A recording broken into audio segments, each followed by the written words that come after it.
હાજી દોસ્તો, આજે વાત કરવી છે એક એવા વ્યક્તિની જે મારી જોડે 2 વર્ષથી સંકળાયેલા છે અને આ જ બિઝનેસમાં મારી સાથે કામ કરીને એમણે શૂન્યમાંથી સર્જન કરેલું છે. શૂન્યમાંથી નહીં, હું અહીંયા કહેવા માગીશ કે માઇનસમાંથી ઊભા થયેલા છે. 36 લાખ રૂપિયાનો કરજો હતો એમની જિંદગીની અંદર, કંઈક ને કંઈક જે ચીજો થયેલી એના પછી, બટ એમાંથી ફરી ઊભા થઈને આજે પાછું નવું સર્જન કરેલું છે. બિઝનેસ ફિલ્ડની અંદર આગળ વધેલા છે અને ફેમિલી બેકગ્રાઉન્ડ બહુ જ નોર્મલ હતું. પપ્પા ડાયમંડ વર્કર છે, મતલબ વર્ષોથી એમણે હીરા જ ઘસેલા છે. બટ એમની સ્ટોરી ખરેખર તમને ઇન્સ્પાયરિંગ પણ લાગશે. ઘણા લાઈફ લર્નિંગ્સ તમને શીખવા મળશે કે એક 23 વર્ષનો છોકરો 36 લાખના કર્જામાંથી કેવી રીતે બહાર નીકળે છે અને આ ઇન્ડસ્ટ્રી સાથે કામ કરીને પોતે પાછું પોતાનું સામ્રાજ્ય કેવી રીતે ઊભું કરે છે. તો વ્યવસ્થિત રીતે આખો પોડકાસ્ટ સાંભળશો, તમને પણ મજા આવશે, તમને ઘણી ચીજો શીખવા સમજવા પણ મળશે. મારું નામ સાગર પટેલ છે.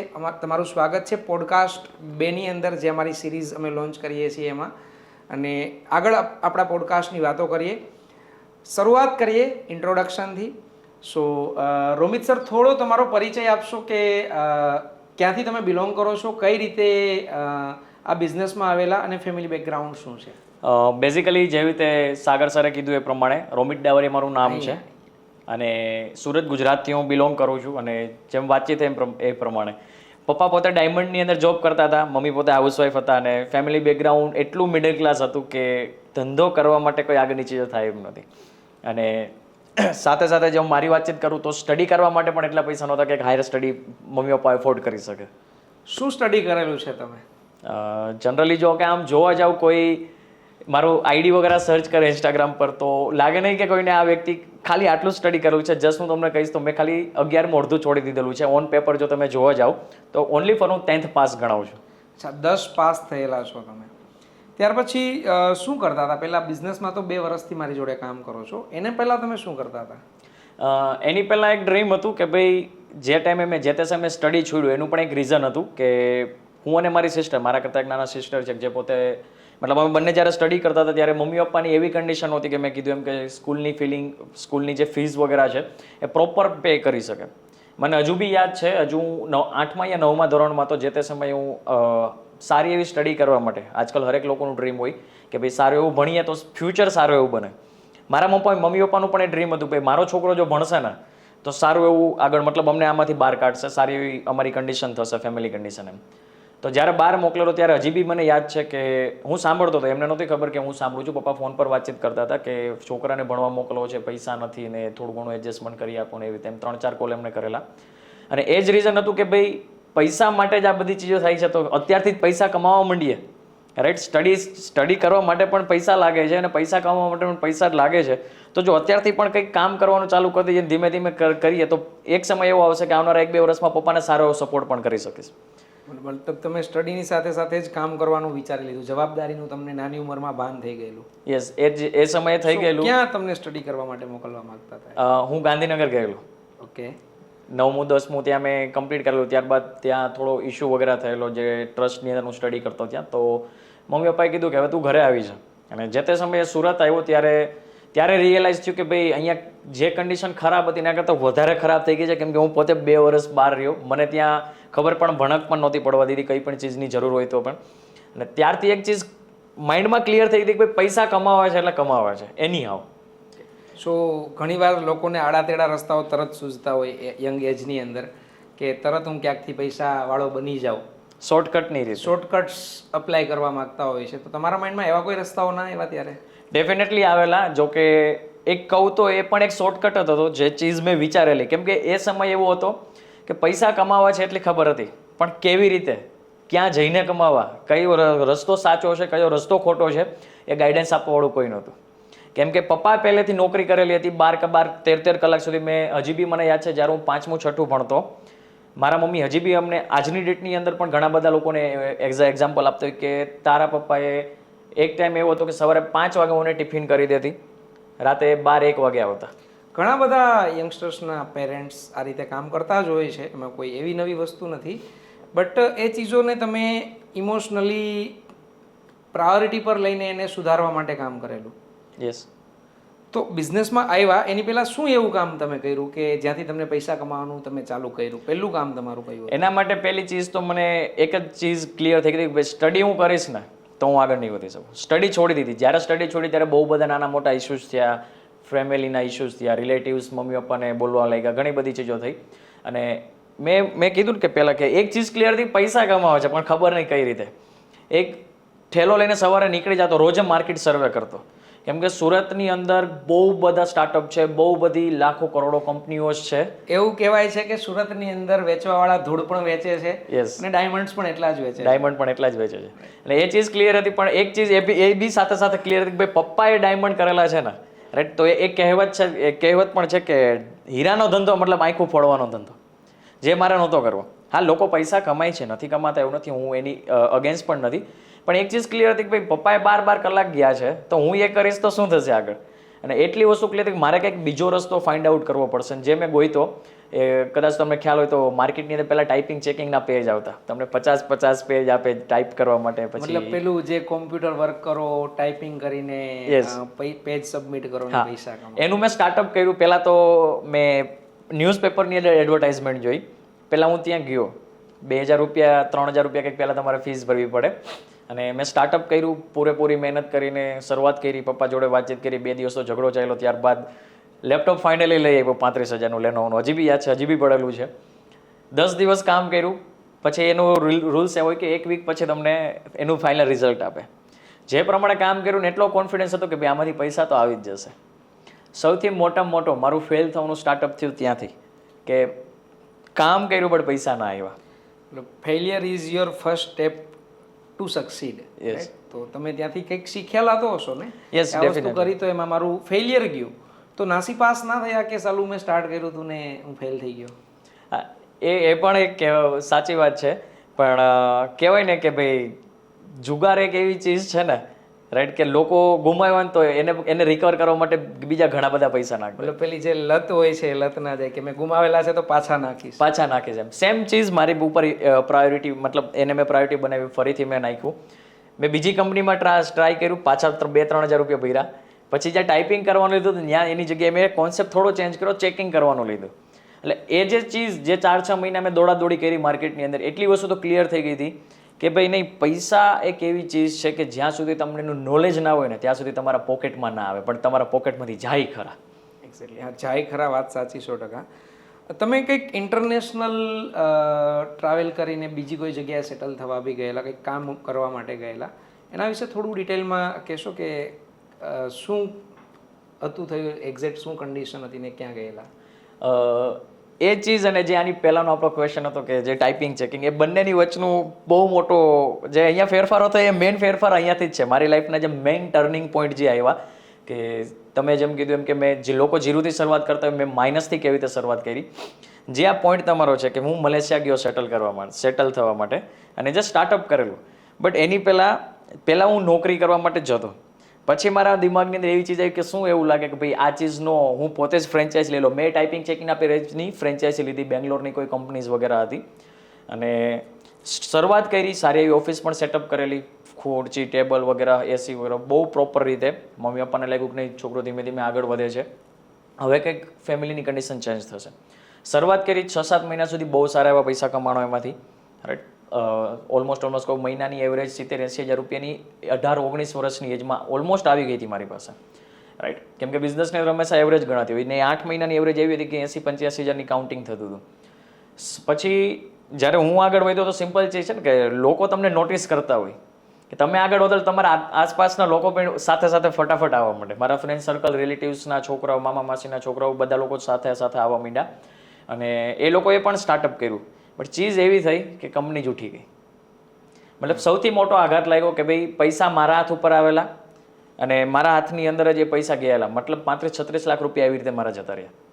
મતલબ એ એક્ઝેક્ટલી જ્યારે તમારી પાસે પહેલો ઇન્સ્ટન્ટ આવ્યો કે કંપની ઉઠી ગઈ છે, રાઈટ, તો ત્યારે તમારું રિએક્શન શું હતું? રિએક્શન એ જ હતું કે ભાઈ હવે ઘરે જઈને પહેલાં તો શું કહીશ. પણ એટલી ચીજ એક વસ્તુ સારી હતી કે મમ્મી પપ્પા પૂરેપૂરા સપોર્ટિવ હતા. હા, મમ્મી થોડાક પેલું એમનું માઇન્ડસેટ એટલું બધું નથી કે એને કોઈક નાનકડું એવું ચીજ બી થાય ને તો એને થોડોક આઘાત વધારે લાગે છે. એ વિચાર કહેવાય ને કે વિચારવાયુ થઈ જતો. પણ પપ્પા પહેલેથી એક એવી ચીજ હતી કે મારા પપ્પાની વાતચીત કરું, પોતે 8મું ભણતા ત્યારથી એના ફુવા સાથે સુરતની અંદર શિફ્ટ થઈ ગયેલા, જ્યારે 1989માં કંઈક આપણે ભૂકંપ વગેરે આવેલો એ સમયથી. એટલે પપ્પાને એટલી ચીજો તો ખબર હતી કે ભાઈ આને હું સપોર્ટ કરીશ ને તો આગળ વધે. પપ્પાનો પૂરેપૂરો સપોર્ટ હતો મારી લાઈફની અંદર. પહેલો જ ફોન એમને કરેલો કે તમે ક્યાં છો, મારે મળવું છે. મતલબ એ કે શું થયું, સાંજે ઘરે તો? મેં કીધું ના, ઘરે નહીં. મેં કીધું આપણે બહાર મળવાનું છે ક્યાંક. મને કે શું થયું? મેં કીધું તમે એક કામ કરો, અત્યારે તમે જો કારખાના પર હો તો તમે ઓફિસ પર આવો, મારે અર્જન્ટ કામ છે. વાતચીત કરી કે આવી રીતની ચીજો થઈ છે. પપ્પાને પણ ઘડીક તો શોખ થઈ ગયો, મતલબ બેઠા બેઠા પરસેવો વળતો હતો, કેમ કે એ કન્ડિશન જ એવી હતી કે ભાઈ કોઈ પપ્પાને જ્યારે મેં શરૂઆત કરી ત્યારે હજુ મને યાદ છે મેં ખાલી એટલો એક ક્વેશ્ચન પૂછેલો કે આપણે ઉપર કેટલો કર્જો છે. ત્યારે કીધેલું કે 1,00,000-1,25,000 રૂપિયા છે, તો એને ઉતારવા બીજા 35-36 લાખ રૂપિયાની દેપ, ઓલમોસ્ટ ગણો તો 37-38 લાખ રૂપિયા આસપાસ મતલબ દેપ ટોટલ થઈ ગઈ. લોકો એ ટાઈમમાં હારી જતા હોય છે, તમે તો બી હિંમત કરીને સામનો કરવાનું નક્કી કર્યું. યસ. અને મલેશિયા ત્યાર પછી ગયેલા કે પહેલા ગયેલા? નહીં, ત્યાર પછી. ત્યારબાદ જ્યારે આ ચીજ થઈ મારી લાઈફની અંદર, જ્યારે કંપની ઉઠી ગઈ, કરજો થયો માથે, ત્યારે સૌથી પહેલાં ઇન્ફોર્મ મારા ફાધરને કરેલું. મારા ફાધર કે હું રસ્તો કરું છું કંઈક, અને એ તે સમયે મારી પાસે ઓલમોસ્ટ 7-8 લાખ રૂપિયા કંઈક પડેલા, તો એ માઇનસ કરીને બીજા 25-28 લાખ રૂપિયા તો બચતા જ હતા, રાઈટ.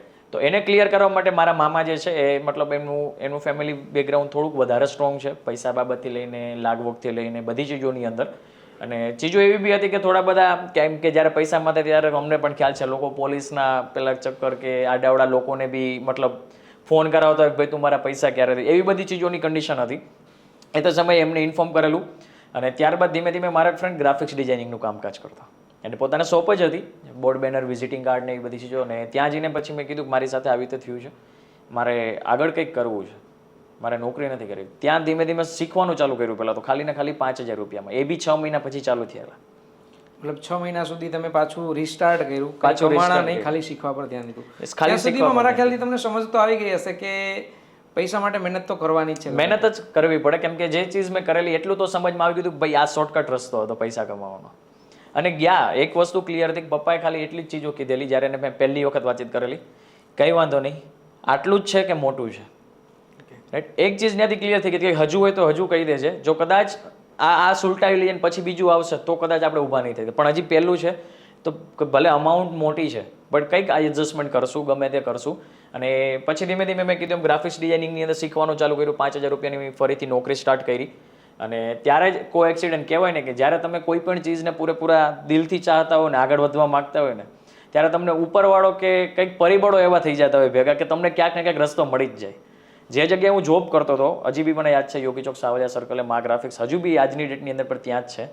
એની નીચે એક ગોપાલ ચાઇનીઝ કરીને છે, એનો જે ઓનર છે એ ત્યાં અમારી ઉપર બેનર બનાવવા આવ્યા. અને એને જસ્ટ રિસેન્ટલી વાતચીત કરી કે મારો ફ્રેન્ડ આવી રીતે છે, તો મેં એમને પૂછ્યું, મેં કીધું કેટલા કમાય છે અને ત્યાં મતલબ શું કામ કરે છે. કેમ કે પહેલેથી એક ડ્રીમ હતું, કેમ કે મારું ફેમિલી બેકગ્રાઉન્ડ એવું છે કે અમારું એકનું જ મતલબ મારા પપ્પાનું ઘર એક જ એવું હતું કે લોકો કરતાં થોડુંક પાછળ હોય.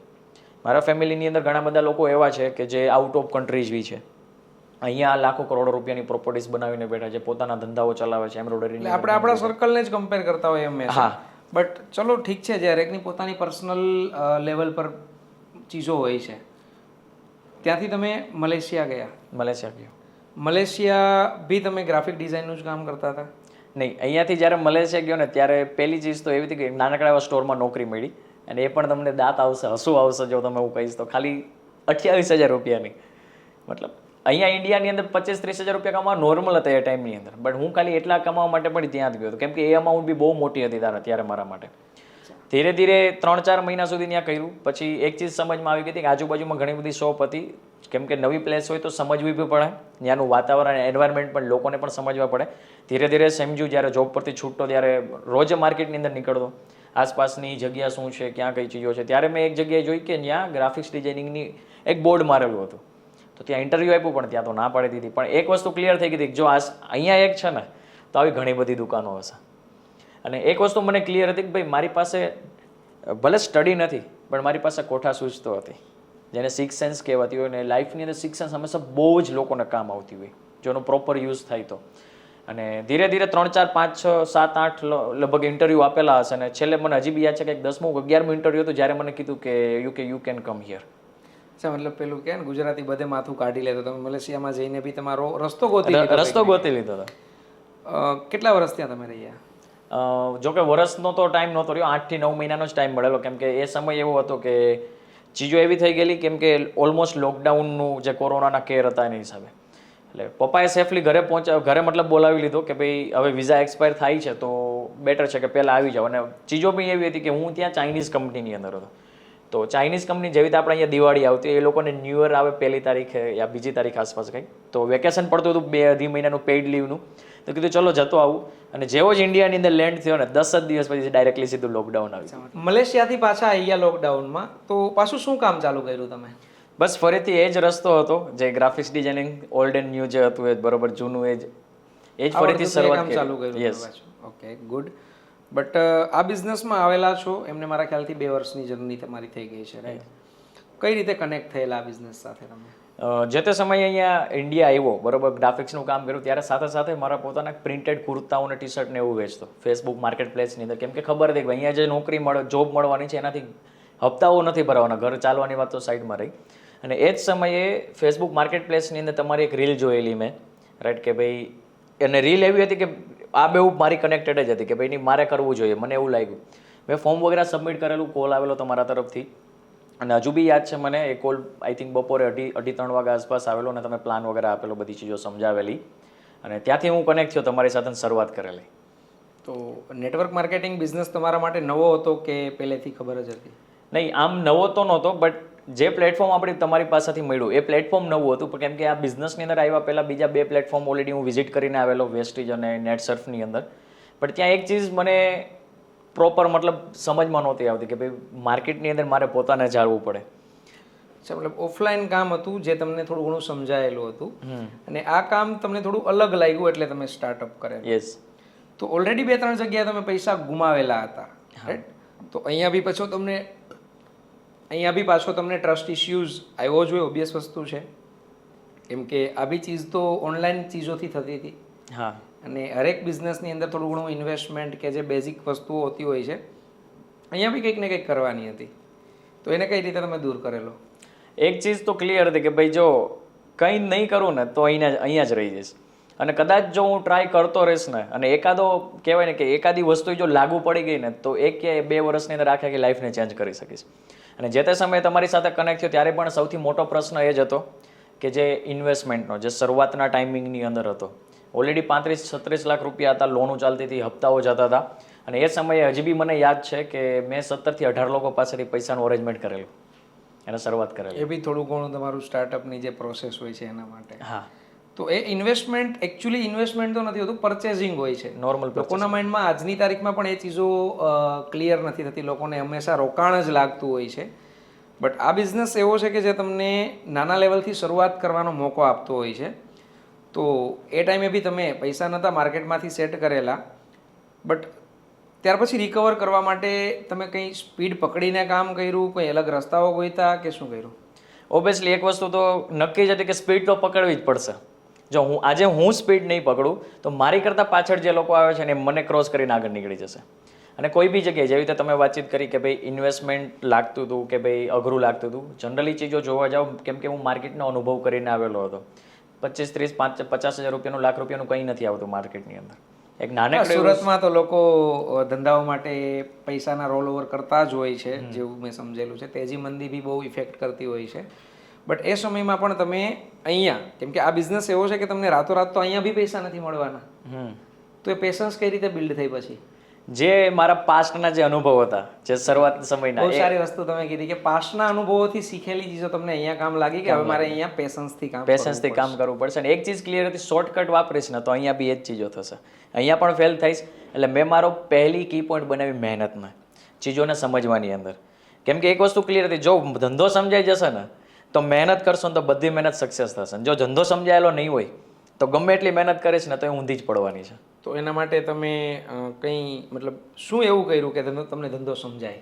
એક ચીજ ક્લિયર હતી કે ભાઈ જે વ્યક્તિ ધંધો કરે છે ને એ જ વ્યક્તિ ધંધો શીખવાડી શકે, રાઈટ? કેમ કે એક વસ્તુ પહેલેથી ક્લિયર હતી, આ બધો જે મારો પાસ્ટનો જે પ્રશ્ન હતો એ થયો શા માટે? બીકોઝ ઓફ કે ધંધો મને એટલી ખબર હતી કે ધંધો કરવો છે, જાતે જ કૂદેલો. કેમ કે કોઈ ગાઈડન્સ આપવાવાળો વ્યક્તિ નહોતો, રસ્તો આપવાવાળો કોઈ મતલબ પ્રોપર એવો વ્યક્તિ હાજર જ નહોતો કે જેને આપણે મેન્ટોર કહેવાતા હોય. હું તમને એક એનું બેસ્ટ એક્ઝામ્પલ આપીશ. આપણે છોકરાઓને સ્કૂલે મોકલતા હોય, શા માટે? ભણવા માટે. કેમ કે આપણને ખબર છે કે જો એ છોકરાઓને ડૉક્ટર પાસે મોકલશું તો ઇન્જેક્શન મારતા શીખશે, ટીકડીઓ આપતા શીખશે. પણ મતલબ એક જે ફેમિલી બેકગ્રાઉન્ડ આપણું હોય છે ને એ કામ તો આપણને ઓટોમેટિક આવડી જ જતું હોય છે. રાઈટ? જે કરિયાણાની દુકાન ચલાવતો હોય છે એમના છોકરાને કરિયાણું કેમ વેચવું એ શીખવાડવું નથી, ઓટોમેટિકલી શીખી જતો હોય છે. બટ અહીંયા તમને બિઝનેસનું એસોસિએશન મળ્યું તો ત્યાંથી તમે શીખા. યસ. આટલી તમારી જે જર્ની રહી છે એમાં એવા 5 કી પોઈન્ટ્સ જે તમે ઇમ્પ્રૂવ કરેલા હોય, તમારી જાતની અંદર ચેન્જ કરેલા હોય. પહેલી ચીજ તો કહીશ તો જે મારી લાઈફની અંદર મેં ચેન્જ કર્યું, પહેલું મેં એક વસ્તુ ક્લિયર રાખી કે મારે શીખવા ઉપર ફોકસ કરવું પડશે. અચ્છા, મતલબ learning first, then remove L, then earning. Okay, મતલબ આ બિઝનેસમાં બી એ કહેવાતું હોય છે કે learning is first part of business. Learning લેશો તો પછી અર્નિંગ તો મળવાનું જ છે, અર્નિંગ ઓટોમેટિકલી કેપેબલ બનશો. કેમ કે લર્નિંગ લેશો તો એનાથી ફાયદો એ થશે કે તમને શીખવા મળશે, અને શીખેલું હશે તમે કામ કરશો તો પૈસા તો ઓટોમેટિકલી આવવાના છે બાય ડિફોલ્ટ થઈને. બીજો પોઈન્ટ મારા માટે એ હતો કે કોનું સાંભળવું કોનું ના સાંભળવું એ મોસ્ટ ઇમ્પોર્ટન્ટ હોય છે હરેક લાઈફની અંદર. ઇવન મારી લાઈફની અંદર એ બહુ ઇમ્પોર્ટન્ટ હતું. કેમ કે જે તે સમયે મારા અનુભવ હતા એ સમયે મને લોકોએ એવું પણ કીધેલું કે ભાઈ આને આ કંઈ નહીં કરે, આને ઘરે બેસાડો, આને વાસણ ધોવડાવો એમ. અને આજે એના જ લોકો વાહ કરે છે. મતલબ શરૂઆતના સ્ટેજમાં તમારું ફેલિયર જોઈને લોકો તમારો સપોર્ટ કરવાનું ઘણા બંધ બી કરી દે, ઘણા તમને ઓલરેડી બીજી ફાલતુ સલાહ આપવા આવી જાય કે આવું ના કરાય અથવા તો આ ફેલ થઈ ગયો. બટ સક્સેસ જોઈને પછી એ જ લોકો તાળીઓ પાડવા માટે પણ તૈયાર થતા હોય છે. એના હું એક બેસ્ટ એક્ઝામ્પલ આપીશ. મને હજુ બી યાદ છે જ્યારે તમારી સાથે બિઝનેસ સ્ટાર્ટ કરેલો એ તે સમયે ઘણા બધા રિલેટિવ્સ એવા પણ હતા. કેમ કે એક ચીજ હતી કે આપણો જે બિઝનેસ છે એ કનેક્ટેડ હતો સોશિયલ મીડિયાથી. અને સોશિયલ મીડિયા મારો best of the best tool છે. કેમ કે સોશિયલ મીડિયાની અંદર હરેક ચીજો લાઈવ હોય છે. સેકન્ડ ચીઝ કે હરેક ચીજો નવી હોય છે. તમે સવારે ઉઠો ને 10 નવી ચીજો આવી ગઈ હોય. કેમ કે માર્કેટ બહુ સ્પીડથી આગળ વધે છે અને 21મી સદીને ઓનલાઈન બિઝનેસની સદી કહેવામાં આવે છે. એ સમયે હજી બી મને યાદ છે જ્યારે મેં શરૂઆત કરેલી, સારા એવા કન્ટેન્ટ બનાવતો, ફોટોઝ વગેરે અપલોડ કરતો તો પપ્પાને ફોન જાય કે આ શું કરે છે, આને એટલી બુદ્ધિ નથી ચાલતી, ભાન નથી પડતી કે શું છે એમ. પણ એક વસ્તુ મેં ક્લિયર કરેલી હતી કે ભાઈ મેં મારા અપલાઇનને ફોલો કરીશ ને કે કંઈ પણ થઈ જશે. જો હું મારા અપલાઇનને જે ચીજો કરે છે, જે વસ્તુ મને શીખવાડે છે એને ફોલો કરી લઈશ ને તો આના વ્યક્તિઓ છે ને આજ બોલતા બંધ થઈ જશે. અને એનું હું તમને રિયલ કહીશ. હમણાં 3 થી 4 દિવસ પહેલાં જ અમારા એક ફેમિલી ફંક્શન હતું, ગેટ ટુગેધર હતું કે જ્યાં બધા લોકો મતલબ ડિનર વગેરે અરેન્જ કરેલું. અને એક વ્યક્તિએ અમને કીધેલું કે કમાવાની તેવડ ના હોય ને તો કંઈ ના કરાય. 3 થી 4 દિવસ પહેલાં તમે બિલીવ નહીં કરો, એ જ વ્યક્તિના મોઢામાંથી મેં એ શબ્દ સાંભળ્યો કે એક નોર્મલી વાસ્તવિકતા વાત ચાલતી હતી કે કોઈએ વિચારેલું હતું કે આ રોમિત આ ચીજો કરી બેસશે. મતલબ લાઈફ ગમે ત્યાંથી ટર્ન અરાઉન્ડ થઈ જતી હોય છે જ્યારે તમને એક સ્ટ્રોંગ બિલીફ હોય એ ચીજો પર ને તમે એના ઉપર લાગેલા હોય. તમે કોનું સાંભળવાનું કન્ટિન્યુ કર્યું અને કોનું સાંભળવાનું બંધ કરી દીધું? એક ચીજ હતી, ઘરેથી પહેલાં તો સાંભળવાનું બંધ કરી દીધું. કેમ કે એ શા માટે? કેમ કે બિઝનેસની જ્યારે વાત આવતી હતી ને ત્યારે હું નો કોમ્પ્રોમાઇઝ ઝોનની અંદર જતો હતો. કે જે મારા અપલાઇન છે, જેમ મારા અપલાઇન તો તમે જ છો સાગર સર, તમે જે ચીજો મને કીધેલી હતી, કેમ કે તમારી સામે હું એઝ અ મિરર તરીકે ઊભો રહી ગયેલો હતો. મેં તમને અપફ્રન્ટ બધી ચીજો કહી દેલી હતી કે હું આ રીતે શરૂઆત કરું છું ને આ મારું બેકગ્રાઉન્ડ છે, આમાંથી બહાર નીકળવાની જવાબદારી તમારે છે. મને નથી ખબર કઈ રીતે. જો મને ખબર હોત તો આ કોઈ પ્રશ્ન જ ના થાત. રાઈટ? પહેલી વસ્તુ તો મેં સાંભળવાનું બંધ કરી દીધું એ લોકોનું જે લોકો નેગેટિવ ટોક્સ કરતા હતા. સેકન્ડ ચીઝ, જે લોકો એવું કહેતા હતા કે ભાઈ આવી તો અમે બહુ બધી કંપનીઓ જોઈ. કેમ કે મારા મમ્મી પપ્પા પોતે પણ પહેલાં એમવે કરતા હતા. હજી બી મને યાદ છે પ્રોડક્ટના ડેમોન્સ્ટ્રેશન એવું દેવા જતા. અને હજુ એ શબ્દ મને યાદ છે જ્યારે મેં ફોરએવરની શરૂઆત કરેલી, જ્યારે મેં પહેલી વખત મારું 2cc લેવલ, જે બેઝિક પર્ચેસિંગ જ્યાંથી નોર્મલ બિઝનેસ સ્ટાર્ટ થતો હોય, મમ્મી એવું કીધેલું કે આ તો એવું જ છે, આજે તને એમ કહે છે કંઈ નથી, એમ કાલે સવારે પ્રોડક્ટ વેચવા મૂકશે. મેં કીધું ના, એ નથી. મતલબ ચીજો એ હતી કે અહીંયાથી સાંભળતો અહીંયાથી કાઢતો, સિમ્પલ એ જ વસ્તુ કરેલી. ઠીક છે, ફેમિલી બેકગ્રાઉન્ડમાં ઇન્ડસ્ટ્રી વિશે નોલેજ હતું ઓલરેડી, થોડા એ રેઝિસ્ટન્સ બી આવેલા. બટ પ્રોડક્ટ્સના વેચાણ વગર તો કોઈ ધંધો થતો જ નથી હોતો. એવું ના હોય ને, માર્કેટની બે ચીજો સેલ થતી હોય, કાં તો પ્રોડક્ટ્સ વેચાતી હોય ને કાં તો સર્વિસ વેચાતી હોય. આપણા બિઝનેસની અંદર પ્રોડક્ટ્સ છે, બટ પ્રોડક્ટ તો આપણી બાય ડિફોલ્ટ સેલ થતી હતી, જે મને બહુ જ પસંદ આવી. કેમ કે અહીંયા રિક્રુટમેન્ટથી પ્રોસ્પેક્ટિંગનો બિઝનેસ હતો. પહેલાંમાં બધું કેવું થતું કે ઘણી બધી નેટવર્ક માર્કેટિંગ કંપની છે, એ રીતે હું પોતે પણ આગળ 2 કંપનીઓ જોઈન કરીને આવેલો. પણ ત્યાં પહેલો માર એ પડતો કે ઓફલાઈન માર્કેટમાં નીકળવું પડે. અને ઓફલાઈન માર્કેટિંગ એક એવી ચીજ છે કે તમારા મારા હાથ પગ પહોંચે ત્યાં જ પહોંચીએ. આજ હું અહીંયા સુરતમાં બેઠો હોય કે અમદાવાદમાં બેઠો હોય, મારે કોઈને રાજકોટ પહોંચાડવું છે કોઈ ચીજો તો તમારે ધક્કો ખાવો પડે, ટાઈમ બગડે, એનર્જી બગડે, પૈસા બી બગડે, બધી ચીજો થાય. ને આજકાલ મેં કીધું એમ સિસ્ટમનો જમાનો છે, રાઈટ? તો થોડું સ્માર્ટલી તમે પ્લે કરી જાઓ તો અહીંયા બેઠા બેઠા તમે દિલ્હી પણ બિઝનેસ એક્સપાન્ડ કરી શકો અને દહેરાદૂન પણ કરી શકો. બિઝનેસમાં અત્યારનું તમારું લેવલ શું છે? અત્યારે હું એઝ અ મેનેજર લેવલ ઉપર છું. બહુ જલ્દી આ જ વર્ષની અંદર સિનિયર મેનેજર બી કરી જશે અને જો ઉપરવાળાની કૃપા રહી ને મહેનત કામ હજી ઓર વધારે મહેનત કરીશ ને તો ડેફિનેટલી આ જ વર્ષની સોવરિંગ બી બની જઈશ. કે ધેટ્સ ગ્રેટ, બહુ સારી વસ્તુ છે. તમે બિઝનેસ કરો છો એના થોડા પ્રોસેસ ઉપર મને ઇનપુટ્સ આપશો કે કઈ પ્રોસેસથી તમે કામ કરો છો? સૌથી પહેલી મેઇન ચીજ તો જે બિઝનેસ અમે ચલાવીએ છીએ, જે સોશિયલ મીડિયા, રાઈટ, જે સૌથી મોટું ટૂલ છે, ફેસબુક, ઇન્સ્ટાગ્રામ, જ્યાં લોકો ખાલી ને ખાલી આજકાલ હરેક વ્યક્તિને તમે જોતા હશો કે નાનાથી લઈને મોટા સુધી કોઈ પણ વ્યક્તિ હોય એની પાસે સ્માર્ટફોન છે. ફોન વગર કોઈને નથી ચાલતું, સોશિયલ મીડિયા વગર કોઈને નથી ચાલતું. 1.5 GB 2 GB ડાટા બધા લોકોને મળે છે, પણ એનો યુઝ ક્યાં થાય છે? ખાલી ને ખાલી ટાઈમ પાસની અંદર, મૂવી જોવાની અંદર, રીલ્સ જોવામાં અને સ્ક્રોલિંગની અંદર, કાઢતા હોય. રાઈટ.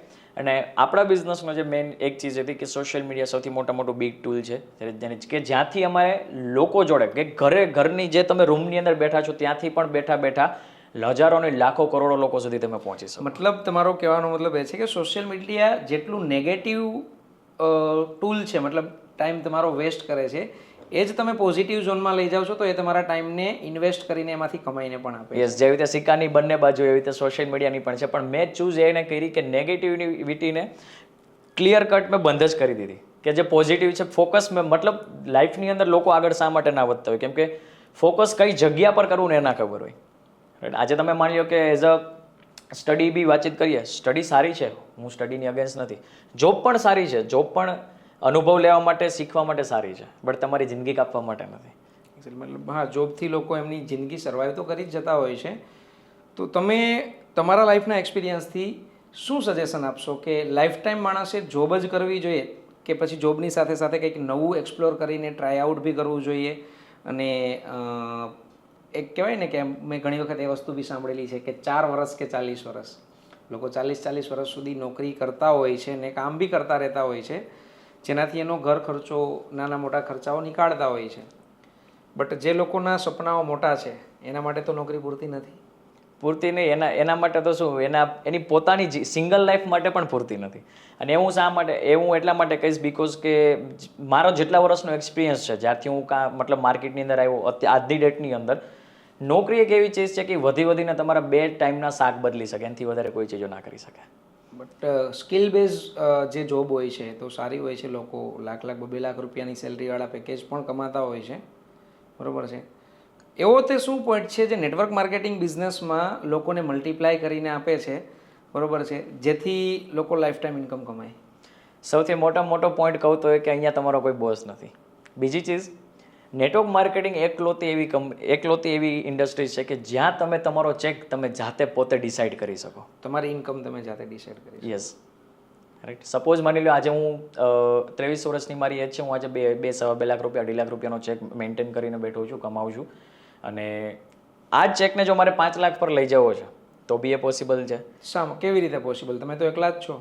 હું એકલો નથી ને, હું અહીંયા તમારી સામે એકલો છું, પણ મારી નીચે ઘણા બધા લોકો, મારી ટીમ છે, રાઈટ, જે લોકો પોતે અમુક મારી ટીમની અંદર 60 વર્ષના માસી ઉપર છે, રાઈટ, જે આપણા ગુજરાતના જ છે, જે પોતે મહિને અત્યારે એઝ અ સુપરવાઇઝર લેવલ ઉપર છે, મહિને અત્યારે 60-70 હજાર રૂપિયા કમાય છે. ધ થિંગ ઇઝ ધેટ હરેક ચીજને ટાઈમ આપવો પડે, રાઈટ. આજે સપોઝ માની લો મેં જ્યારે શરૂઆત કરી આપણી સાથે ત્યારે જ મેં વિચાર્યું કે હું પહેલા મહિનેથી લાખ રૂપિયા કમાવો તો પાછો જ ખાડામાં પડત, એ તો નક્કી જ હતું. બટ તે સમયે એટલી વસ્તુ ક્લિયર હતી કે ભાઈ ખાલી હપ્તા ભરાશે ને તો ઇનફ છે, મારે પૈસા બહારથી નહીં ગોતવા પડે. આજે હર મંથ હું મહિને 80,000 રૂપિયાના EMIs પે કરું છું, જે મારું ડેફ્ટ વગેરે છે, જે મેં નવું મકાન બનાવ્યું એનું કન્સ્ટ્રક્શનની લોન વગેરે જે લીધેલી, મારા પપ્પાને 1 પણ રૂપિયાનું ટેન્શન નથી. કે તમે તો જાતે બિલ્ડ કરેલું છે, બટ લોકોની માન્યતા એવી પણ હોય છે કે આ બિઝનેસમાં એ જ લોકો કમાય છે ઉપરના લેવલ પર હોય. ના, એ બધી જૂની સિસ્ટમો થઈ ગઈ. જો જનરલી કહું તો હા, એ વસ્તુ બી સાચી છે, હું ના નથી પાડતો, બટ જે લોકો સિસ્ટમને અપગ્રેડ કરીને ચાલે છે, સ્પેશિયલી વાતચીત કરું તો ફોરએવર લિવિંગની અંદર, તો અહીંયા એક એવો કોન્સેપ્ટ છે કે જે લોકોને કનેક્ટ કરવાનો રાખે છે. ઇન ધ સેન્સ કે આજે સપોઝ માની લો મારે ગ્રોથ લેવો છે, મારે આગળ વધવું છે, તો મારી ડાઉનલાઈનને હું આગળ વધારીશ, એને હું સપોર્ટ કરીશ તો હું તો ઓટોમેટિકલી આગળ વધવાનું છે. મતલબ એ લોકો તો કમાશે. લોકોની અંદર એ મિથ છે કે ઉપરના લોકો જ કમાય. નીચેના લોકોને તમે જ્યારે કમાતા શીખવાડો છો ત્યારે જ તમે આગળ વધો, ત્યારે જ આગળ વધીએ છીએ. એટલે આ એક્ઝામ્પલ પર તો હું પણ કહેવા માંગીશ, બિકોઝ જેમ તમે મેનેજર છો, બીજા મારી ટીમની અંદર લોકો મેનેજર્સ છે, હું અહીંયા સુધી પહોંચેલો છું તો તમને આગળ વધારીને પહોંચેલા છે. અને જો કદાચ નાના લેવલનો જ વ્યક્તિ ઉપરના લેવલનો વ્યક્તિ જ કમાતો હોત તો તમે લોકોએ બી ઝીરોથી જ શરૂઆત કરેલી. રાઈટ. મેં પણ આજથી 4 વર્ષ પહેલાં ઝીરોથી જ શરૂઆત કરેલી. બટ એ ચીજોનું લોકોની અંદર નોલેજ કઈ રીતે આવે, લોકો કઈ રીતે સમજી શકે ઇઝી વેની અંદર? ઇઝી વેની અંદર જોવા જાઓ તો તમારે એક સ્ટ્રોંગ ડિસિઝન તો લેવું જ પડે. કોઈ બી ચીજોને સમજવાનું, કોઈ બી ચીજોને કરવાનું. સપોઝ માની લો હું આજે જ્યારે મેં શરૂઆત કરેલી ત્યારે મેં ખાલી જોઈને તમને એમ કહી દીધું હતું કે ચલો હું તમને કહું છું, તો કદાચ હું આજે અહીંયા તમારી સામે ના બેઠો, આ લેવલ પર ના પહોંચ્યો. ખાલી શું સમજવાથી જ બિઝનેસ થઈ જાય? નહીં, પગલાં ભરવા પડે, આગળ વધવું પડે, એની અંદર ઊંડું ઉતરવું પડે કોઈ બી ચીજની અંદર. એક કહેવત છે, કદાચ તમે સાંભળેલું હોય તો, કે 50 જગ્યાએ માથા મારવાના એના કરતાં એક જ જગ્યાએ 50 વખત તમે માથા મારો. બરોબર છે? એક જ જગ્યાએ તમે 50 વખત માથા મારો તો 51મી વખત તમે એમાંથી બહાર નીકળી જાઓ. વાત તમારી 100% સાચી છે. અહીંયાથી મને એક બીજી કહેવત યાદ આવે છે કે 100 આંબાઓ છે તમારી ખેતરની અંદર, આંબાવાડીની અંદર, અને તમારે 100 કેરીઓ જોઈએ છીએ. તો 2 ટાઈપના લોકો હોય, એક જ આંબામાંથી 100 કેરીઓ ચૂઝ કરશે અને બીજો 100 આંબામાંથી એક કેરીઓ લેશે. તમારા સાઈડથી, તમારા મંતવ્ય પ્રમાણે કયો ઓપ્શન બેસ્ટ છે? કે 100 આંબાઓમાંથી એક કેરી લેવી, કેમ કે એક આંબાની અંદર આઈ થિંક 250-300 કેરીઓ તો મિનિમમ ઉતરતી હોય છે. હા, બટ તો 100 આંબામાંથી એક કેરી લેવી શા માટે? શા માટે? બીકોઝ ઓફ કે લોંગ ટર્મ ચાલશે એ ચીજ. કેમ કે મારી પાસે ઓલરેડી 100 આંબા જ છે. જો મારી પાસે 100 આંબા જ ના હોય તો મારી પાસે એક જ ઓપ્શન છે કે હું આની પાસેથી લઈ લઉં. અને એ ચીજને જો જોવા જઈએ, કહેવા જઈએ તો 100 આંબા છે મારા પોતાના જ બિલ્ડ કરેલા છે, કે એની ઉપર મેં 5-7 વર્ષ આપેલા છે. કહેવત છે કે આંબાનો કોઈ પણ બગીચો હોય તેને મિનિમમ તમારે 5 વર્ષ તો આપવા પડે. તો એ 5 વર્ષની મહેનત છે એ મારા 100 આંબા. મતલબ હવે જગ્યાએ સપોઝ માની લો એ જગ્યા પર 100 આંબાની જગ્યાએ મેં 5 આંબા વાવેલા હોય, 5 આસોપાલવ વાવેલા હોય, તો હું એ ચીજ હું પોસિબલ નથી કે હું કરી શકું એમ. બટ એ મેં 100 મતલબ આંબા જ વાવેલા છે, તો સિમ્પલ ચીજ છે, હું કેરી જ લેવાનો છું. Okay, great. તમારા લાઈફના લર્નિંગ્સ જણાવશો જે 2-3 વર્ષની અંદર બિઝનેસમાં અને તમારા પાસ્ટ એક્સપિરિયન્સથી તમે લીધેલા છે, જે તમે આજના યંગસ્ટર્સને, આજના લોકોને આગળ વધવા માટે મદદરૂપ થઈ શકે? સૌથી પહેલી લાઈફ લર્નિંગ કહું તો લર્નિંગ્સ કોઈ દી ના છોડવી જોઈએ. લર્નિંગ્સ મતલબ learning is only the thing કે તમારે લર્નિંગ કરતી જ રહેવાની છે. લર્નિંગ કરતી જ રહેવી પડે. કેમ કે તમારે, મેં જેમ કીધું એમ, કે રોજ સવારે ઉઠો તો માર્કેટમાં 10 નવી ચીજો. જો તમે નવી ચીજો એક્સપ્લોર નહીં કરો, હું આ ભગવદ્ ગીતા વાંચવાનો મને બહુ શોખ છે, હું વાંચું બી છું. ભગવદ્ ગીતામાં કહેવામાં આવેલું છે અર્જુનને ભગવાન શ્રી કૃષ્ણ દ્વારા કે આજે યુદ્ધ તોને અત્યારનું દેખાય છે, પણ આ યુદ્ધ અત્યારનું નથી, આ દુનિયાને ચેન્જ કરવા માટેનું છે.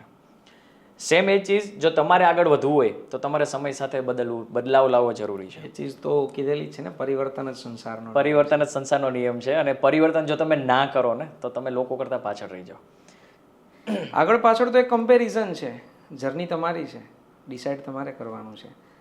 તો શા માટે કમ્પેરિઝનમાં પડવું? એ કમ્પેરિઝનમાં પડવાથી સૌથી મોટો ફાયદો એ થશે કે મારે જે ચીજો લાવવી છે, જે જગ્યાએ મારે પહોંચવું છે ને, ત્યાં હું આસાનીથી પહોંચી. સપોઝ મારી મારું ડ્રીમ છે કે મારે 70 લાખ રૂપિયાની મર્સિડીઝ લેવી છે C ક્લાસ, રાઈટ? અને એ ડ્રીમ એવું નથી કે આ બિઝનેસની અંદર આવ્યો ત્યારનું છે.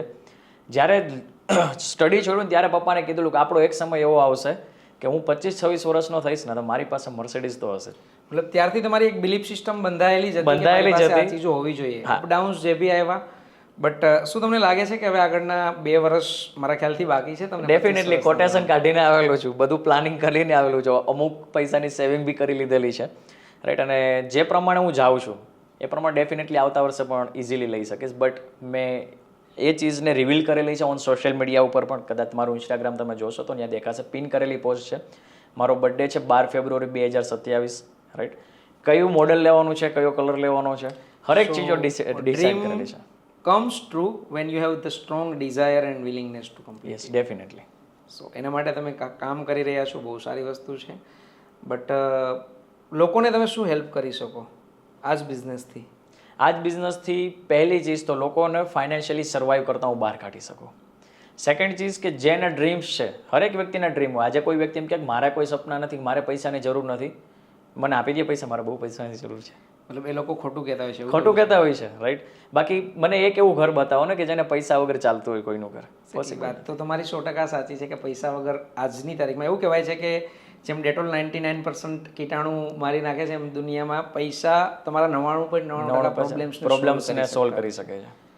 તો શું ખાલી પૈસા જ જરૂરી છે કે સાથે સાથે લાઈફમાં જે બીજા પરિબળો કામ કરતા હોય, ફેમિલી, પ્રોફેશનલ? બધા પરિબળો કામ કરતા હોય. અને જે ટાઈમની અંદર તમે કોઈ ચીજોને લઈને આગળ વધી રહ્યા છો ત્યારે તમારે પહેલી વસ્તુ તો પેઇન આવશે, કેમ કે ચેન્જ હંમેશા તમને પેઇન આપે. ફેમિલી પ્રોબ્લેમ આવશે, ફાઇનાન્શિયલી પ્રોબ્લેમ આવશે. આજે સપોઝ માની લો આપણો બિઝનેસ છે, ટીમ વર્ક છે, તો ટીમની અંદર બી ઘણા બધા નાના મોટા ઇસ્યુઝ આવે. બટ વેન યુ કહેવાય ને કે કહેવત છે કે પ્રોબ્લેમ તમારી સામે આવે ને, જો તમે પ્રોબ્લેમથી ભાગી જાઓ ને તો તમે ભગોડા બનો. બટ એ જ પ્રોબ્લેમને જો તમે સોલ્વ કરતા શીખી જાઓ તો કદાચ મોટામાં મોટી પ્રોબ્લેમ આવેલી હોય ને તો એ તમને પ્રોબ્લેમ આવે જ નહીં લાઈફની. Problems are part of life, એના સોલ્યુશન પર ફોકસ કરવું જરૂરી છે. અને જે હરેક વ્યક્તિની લાઈફની અંદર પ્રોબ્લેમ આવતા હોય છે, અને 99% નહીં પણ 90% લોકો કહું તો એવો હોય છે કે જે પ્રોબ્લેમને એક એન્ડ માની જતા હોય છે કે હવે આનાથી આગળ કંઈ નથી. મતલબ પ્રોબ્લેમ આવતા એને એન્ડ ના માનો, એમાંથી વિચારીને કંઈક નવો રસ્તો કાઢવો. ફોકસ એની ઉપર હોવું જોઈએ કે મારી પાસે આ પ્રોબ્લેમ આવ્યો તો હું આમાંથી બહાર કઈ રીતે નીકળીશ. જ્યારે તમારું ફોકસ પ્રોબ્લેમ પર છે જ નહીં તો રસ્તો તો ઓટોમેટિક મળવાનો છે. અને પ્રોબ્લેમ જ્યારે આવે છે ત્યારે કહેવત છે કે જે વ્યક્તિની જેટલી કેપેસિટી હોય ને એટલી પ્રોબ્લેમ તો આવે જ. મતલબ એને તમે સોલ્વ કરી શકતા હોય તો જ તમારી પાસે પ્રોબ્લેમ આવે, બાકી આવે જ નહીં. કેમ કે એક કહેવત છે, ગરીબ રહેવું પણ સહેલું નથી ને અમીર થવું પણ સહેલું નથી. Nothing is easy in life. So તમારે ચૂઝ કરવાનું છે કે તમારે તમારી આગળની જિંદગી એ છે એ જ ગરીબીમાં કાઢવી કે એને સુધારવા માટે, આગળ વધારવા માટે લાવવી. સો બાકી તમારા આગળના 5 વર્ષના થોડા મને એવા પ્લાનિંગ અને તમારા જે ડ્રીમ્સ છે જે તમે પૂરા કરવા જઈ રહ્યા છો એના વિશે થોડું જાણો છો? નેક્સ્ટ સૌથી મોટું ડ્રીમ તો મારું એ જ છે કે ફાધરને ઓલરેડી મેં મતલબ રિટાયરમેન્ટ તો આપી જ દીધું છે. એને અત્યારે ફાઇનાન્શિયલી કોઈ ચીજનો પ્રોબ્લેમ નથી. સેકન્ડ મારો જે મેઇન ગોલ છે જે મારો બિઝનેસ રિલેટેડ છે કે મારે ઇન્ડિયાની અંદર એક પ્રિશિયસ લેવલ છે અમારા બિઝનેસની અંદર કે જે ઇન્ડિયાની અંદર ગણી ચારીને ગણું તો મિનિમમ 1 યા 2 લોકો છે, બાકી કોઈ નથી, જે ડાયમંડ મેનેજર કહેવાતા હોય છે. જે 25 ફ્રન્ટ લાઇનની અંદર તમે મેનેજર બિલ્ડ કરો, રાઈટ, કે જે હરેક મેનેજર મહિને આસાનીથી, જે ફોરએવરની અંદર જે લોકો મેનેજર બને છે આસાનીથી 1.5-2 લાખ રૂપિયા કમાતા હોય એવા 25 લીડરોને મારે ક્રિએટ કરવા છે કે જે લોકો એની લાઈફ તો ચેન્જ કરે, સાથે સાથે એની ટીમની અંદર પણ, એની ફેમિલીની અંદર પણ આસપાસના એન્વાયરમેન્ટને ચેન્જ કરી શકે. થર્ડ જે મારો બિગેસ્ટ ગોલ છે મારી લાઈફનો કે 35-40 વર્ષની એજ ત્યાં મારે રિટાયરમેન્ટ લઈ લેવું છે. મતલબ લાઈફમાં 35 વર્ષે તમારે રિટાયર થઈ જવું છે ને આ ઇન્ડસ્ટ્રીઝ મને કરી દેશે. Okay, that's great. કોઈ એવા 5 ટિપ્સ જે તમે યંગસ્ટર્સને અથવા તો જે અપકમિંગ બિઝનેસ પાર્ટનર્સ છે જેમને કંઈક કરવું છે એમને આપવા માંગતા હોય આ જ બિઝનેસથી ફોરએવરથી? Yes, definitely. જોવા જઈએ તો યંગસ્ટર અત્યારે મોજ શોખ ઉપર વધારે હોય છે, રાઈટ.